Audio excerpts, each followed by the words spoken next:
नमस्कार, Bharat express UP देख रहे हैं आप। आपके साथ मैं हूं उज्जवल मिश्रा। असदुद्दीन ओवैसी और पल्लवी पटेल का गठबंधन हो गया है। दोनों की मुलाकात की फोटो सोशल मीडिया में वायरल हो रही है। इसी के साथ स्वामी प्रसाद मौर्य ने चुनाव लड़ने की घोषणा भी कर दी। वहीं ओवैसी ने गाजीपुर जाकर अफजाल अंसारी से मुलाकात की, साथ ही चंद्रशेखर रावण का ओवैसी की तारीफ करना। ये सब महज संयोग है, राजनीति में इसे प्रयोग भी कहते हैं। लोकसभा चुनाव को लेकर अगर थर्ड फ्रंट बना तो इंडिया गठबंधन के लिए यह शुभ संकेत नहीं है। ओवैसी के नेतृत्व वाला प्रयोग हिट हो या फिर फ्लॉप, लेकिन यूपी की राजनीति में इससे अचानक से हलचल आ गई है। असदुद्दीन ओवैसी की एंट्री के साथ ही अखिलेश यादव के लिए खतरे की घंटी भी बज गई है। यूपी में पहले राउंड के चुनाव के लिए नामांकन का समय निकल गया। ओवैसी ने इस बार लोकसभा चुनाव में यूपी से दूर रहने की ठानी थी। वो बीएसपी से चुनावी तालमेल करना चाहते थे, जिसको लेकर उनकी पार्टी के कुछ नेताओं से बातचीत भी हुई थी, लेकिन मायावती इसके लिए तैयार नहीं हुई। इसी दौरान पल्लवी पटेल का एक संदेश आया। फिर वे अपने साथी नेताओं संग हैदराबाद पहुंची, जहां दोनों की मुलाकात हुई, बात हुई और गठबंधन फाइनल हो गया। दोनों पार्टियों ने पल्लवी पटेल की अपना दल का मेरावादी और असदुद्दीन ओवैसी की AIMIM ने मिलकर पूर्वांचल से लेकर पश्चिम यूपी तक चुनाव लड़ने की ठानी है।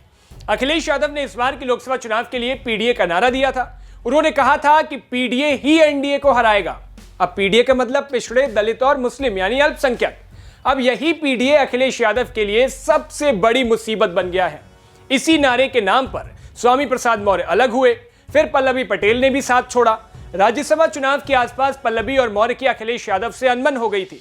दोनों नेताओं ने अखिलेश यादव पर PDA के खिलाफ काम करने का आरोप लगाया। स्वामी प्रसाद मौर्य ने समाजवादी पार्टी को गुड बाय कर दिया। उन्होंने राष्ट्रीय शोषित समाज पार्टी नाम से एक नया राजनीतिक दल बना लिया। 2 साल की दोस्ती के बाद अखिलेश यादव से भी गठबंधन पल्लवी पटेल ने तोड़ने का ऐलान कर दिया। चंद्रशेखर रावण कभी इंडिया गठबंधन में थे, लेकिन अखिलेश यादव ने उनके लिए नगीना की लोकसभा सीट तक नहीं छोड़ी। वहीं जयंत चौधरी पहले ही NDA में जा चुके हैं।